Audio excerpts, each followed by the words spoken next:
Fala galera, tudo certo moçada, tudo tranquilo? Aqui é o Wanderson A7 do canal Química Tonight.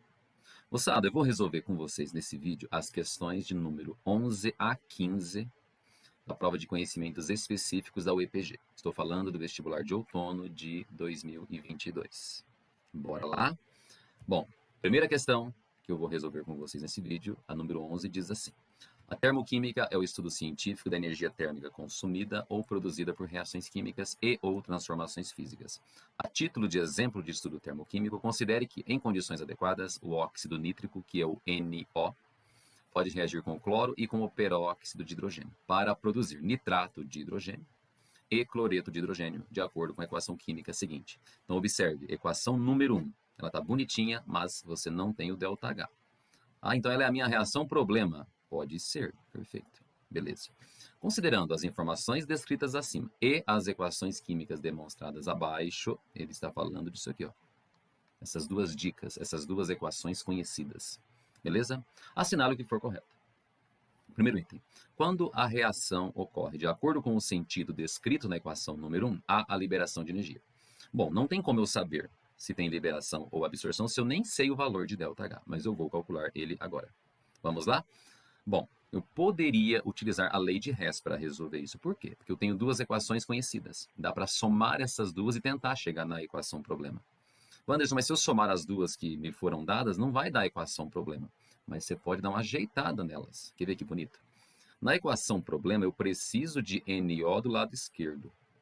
Nas equações que me foram dadas, eu tenho NO, porém do lado direito. O que eu poderia fazer com essa primeira equaçãozinha? Poderia inverter ela. Entendeu? Então eu poderia escrever assim: NO, que é o óxido nítrico, beleza? Reagindo com quem? Meio mol de Cl2, perceba que eu estou invertendo. Produzindo o que do lado direito? O NoCl, que é chamado de cloreto de nitrosila. O que eu fiz com essa equação? Ah, você inverteu. Sabe o que acontece com ΔH?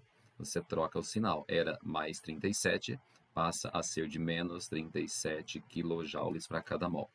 Ok? Lá na equação problema, você precisa de alguma forma de H2O2 do lado esquerdo. Só que a sua segunda equação termoquímica, que foi dada, né, de presente, já tem H2O2 do lado esquerdo. Então eu vou simplesmente copiar a segunda.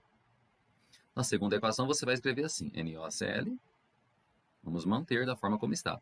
Reage com quem? H2O2, peróxido de hidrogênio, confere. O que você tem do lado direito? Ah, eu tenho HNO3, que o exercício chamou de nitrato de hidrogênio.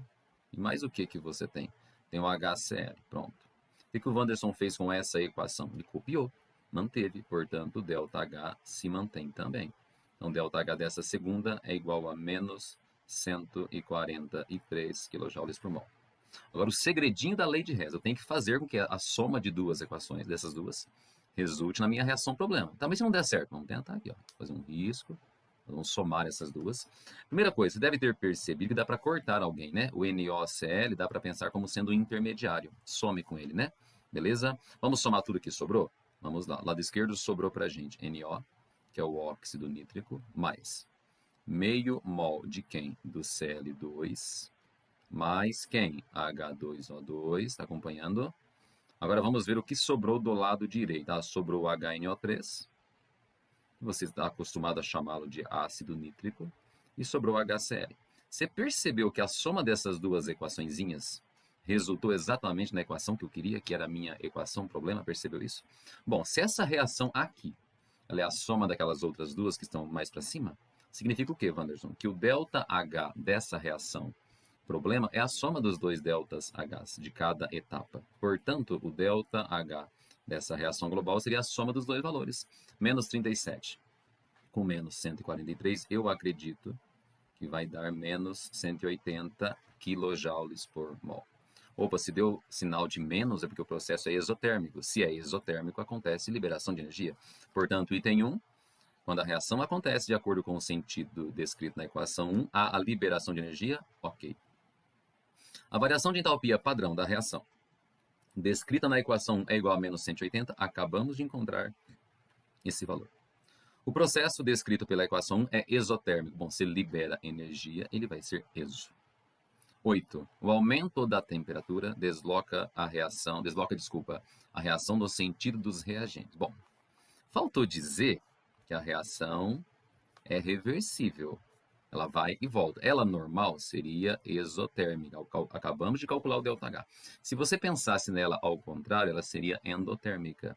E você vai se lembrar que quando você aumenta a temperatura, o equilíbrio é deslocado no sentido endotérmico. O endotérmico é o contrário. Seria produto se converter em reagente. Portanto, o aumento de temperatura desloca a reação no sentido dos reagentes. Perfeito. A última, a variação de entalpia padrão descrita na equação é igual a menos 106. Não, você acabou de achar que é menos 180. Beleza? Então, corretas 1, 2, 4 e 8. Essa soma normalmente vai ser igual a 15. Beleza? Bora para frente. Número 12. Um catalisador é uma substância que pode ser adicionada a uma reação química e que pode aumentar a velocidade dessa reação sem sofrer qualquer alteração química. Uma dica: catalisador tem 3 nãos para ele. Ele não é consumido. Ele não inicia a reação. Ele não muda ΔH. Pegou? Tudo bem? Considerando o conceito de catalisador, assinale o que for correto.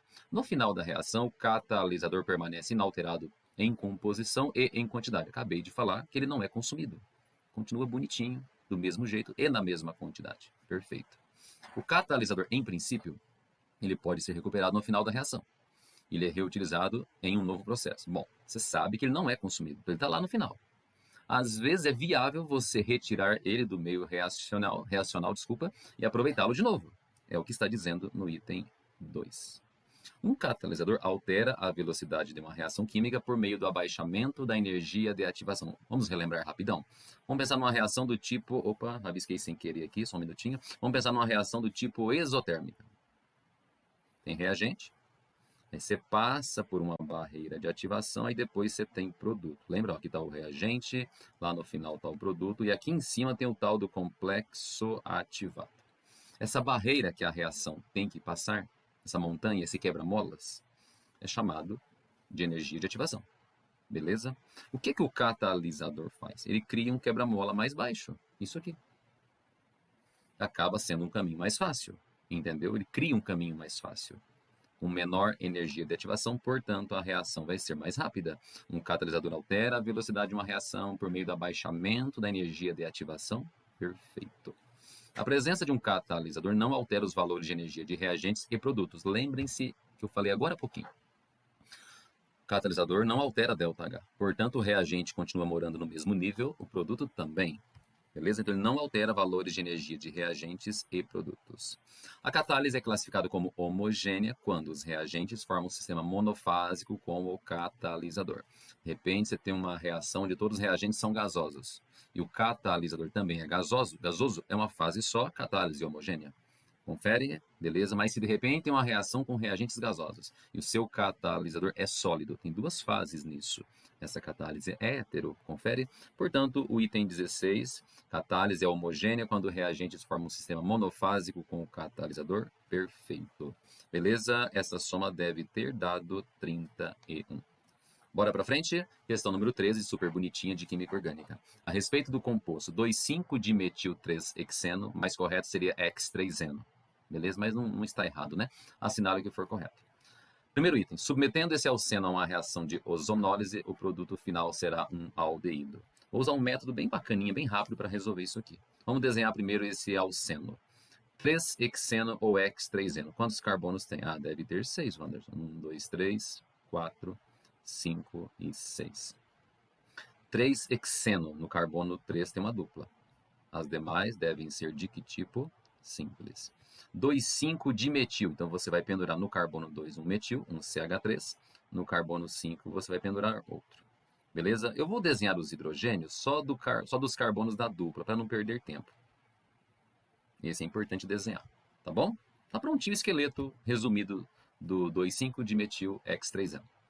Quando você submete esse alceno a uma reação de ozonólise, o produto final será um aldeído. E aí?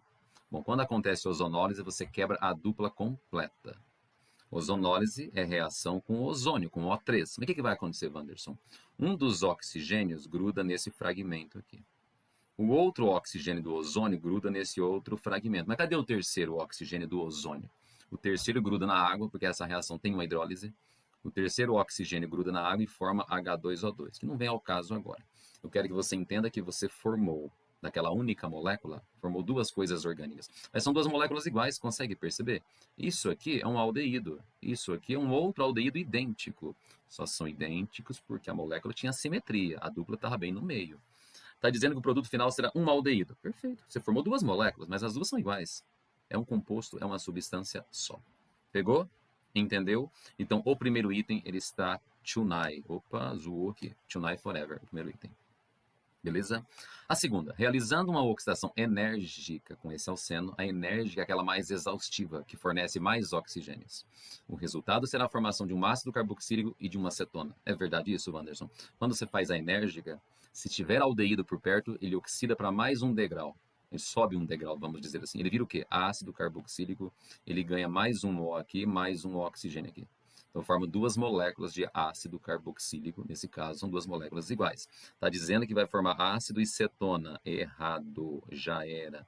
Confere, vou colocar um vermelhinho aqui. Esse item, nada a ver. Beleza? Para eu não ter que escrever tudo de novo, vou aproveitar aqui, ó. Para fazer o item 4, vou retirar o que eu já rabisquei aqui. Ok.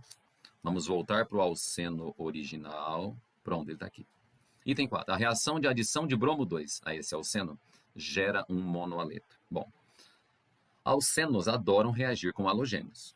E o estilo de reação chama-se reação de adição. E na reação de adição você quebra apenas a ligação mais fraca, que é a pi. Pronto, já quebrei. Também, cadê o bromo? Bom, um bromo vai grudar num carbono da dupla, o outro bromo vai grudar no outro carbono da dupla. Eu formei um dialeto e não um monoaleto. Portanto, errado. Show de bola?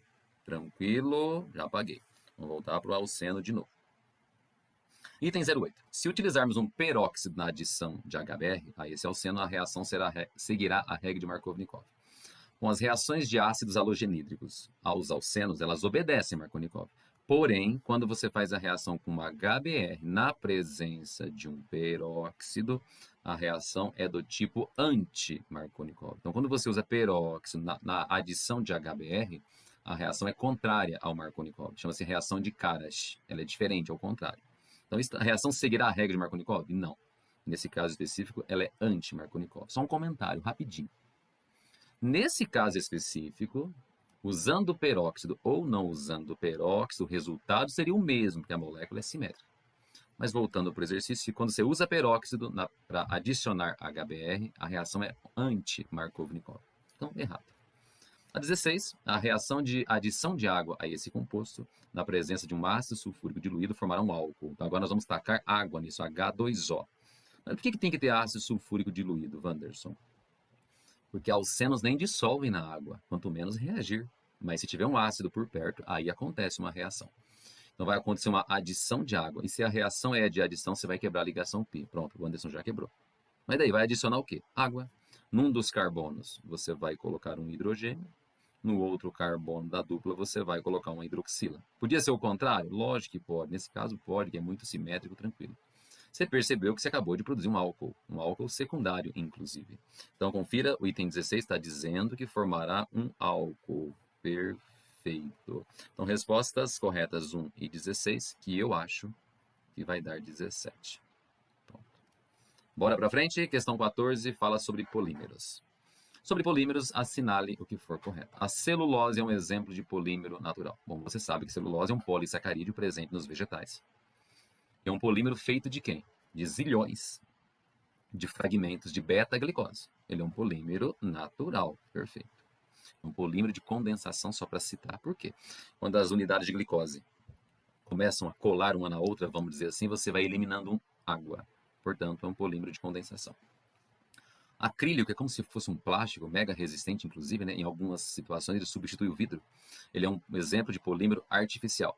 Perfeito. Um dos acrílicos conhecidos chama-se polimeta-acrilato de metila, mas existem outros. É um exemplo de polímero artificial. Não tem nenhuma árvore que produz acrílico, pelo menos que eu saiba. Polímeros de adição são formados por meio de reação entre monômeros diferentes. Bom, existem polímeros de adição feitos com monômeros diferentes, porém, existem polímeros de adição feitos com monômeros iguais também. Você pega, por exemplo, um polietileno, são zilhões de unidades de etileno. Pega um poliestireno, zilhões de unidades de estireno. Então tem que ser entre monômeros diferentes? Não. Não somente, poderia ser monômeros iguais também. Então, errado. Agora, olha o 08. Polímeros de condensação são formados por meio de reação entre monômeros iguais ou diferentes. E aí? Se você pega, por exemplo, a celulose, ela é um polímero de condensação onde os monômeros são todos iguais, beta-glicose, iguaizinhos. Mas se você pega um PET, não o seu cachorrinho, o plástico PET da garrafa de Coca, por exemplo, ele é um polímero de condensação feito de monômeros diferentes. Tem um de ácido e um de álcool. Beleza? Entendeu? Então, polímeros de condensação são formados por meio de reação entre monômeros iguais ou diferentes? Ok. XDB, que quer dizer show de bola. Os polímeros têm grande importância na indústria têxtil e também de embalagem. Bom, a maioria dos plásticos que você produz em embalagens são polímeros, certo? Para não dizer todos. Beleza? Mas uma outra aplicação é na produção de tecidos sintéticos, na forma de fibras. Por isso que está escrito indústria têxtil. Então, polímeros, eles se apresentam muitas das vezes como plásticos mesmos, para recipientes e tal, mais rígidos, mas às vezes como fibras. E falando de fibras, você pensa na indústria têxtil. Portanto, o item 16 está Chunai Everybody. Como a 04 é a única incorreta, essa soma deve ter dado 27. Bora para a última. Sobre isomeria geométrica, assinale o que for correto. Um cloro, 2 bromo, ciclopropano apresenta isomeria geométrica. Vamos desenhar isso. O que seria ciclopropano? Ah, Wander, eu aprendi a desenhar ele como sendo um triângulo. Tá ótimo, perfeito. Um cloro, 2 bromo. Então vamos pendurar um cloro aqui no carbono 1. Então esse aqui poderia ser o 2, tem um bromo aqui. Se você quer deixar isso mais bonito, você vai perceber que aqui para cima tem um elemento que completa isso. Ah, tem um H para cima, outro H para cima aqui. Beleza? E aí? Será que essa molécula tem ou não tem isomeria geométrica? Ele chamou de cis-trans. O nome mais adequado é geométrica, né? Beleza. Bom, tem um carbono aqui, tem um carbono aqui que participa de um ciclo. Beleza? Os dois ligantes de cada carbono desse que eu destaquei são diferentes. Portanto, esse tipo de molécula tem isomeria geométrica, que ele chamou de cis-trans. 2. O ácido butenodioico, ele apresenta isomeria cis-trans. Vou fazer na forma de bastão para ganhar tempo. Vamos lá? 1, 2, 3, 4. But, né? O que você tem numa das extremidades? Dupla O. E o que mais que você tem? OH. Do outro lado, vai acontecer a mesma coisa. Dupla O. E o que mais que você vai ter? Um OH. Tá pronto? Não, esse é o butanodioico. Eu quero o buteno. Tem uma dupla que só pode ser aqui.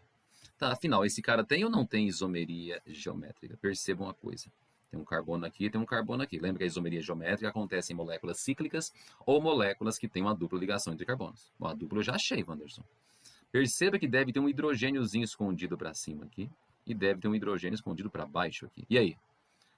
Tem 2 carbonos que participam de uma dupla? Sim. Os 2 ligantes de cada carbono da dupla são diferentes entre si? Ah, aqui tem hidrogênio e tem uma carboxila gigante. São diferentes. No outro carbono, temos hidrogênio e temos uma carboxila. Os 2 ligantes de cada carbono da dupla são diferentes entre si.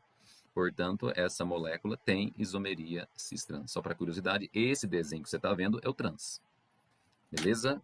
Opa, isso aqui. Se invertesse um dos lados, teria o cis.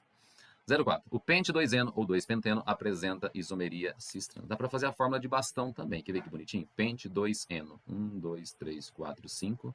No carbono 2 tem uma dupla. Ok? Será que isso tem isomeria cis-trans? Eu estou vendo um carbono aqui, estou vendo um carbono aqui. Beleza, tem dupla. Concorde que deve ter um hidrogêniozinho escondido para cá, deve ter um outro escondido para cá.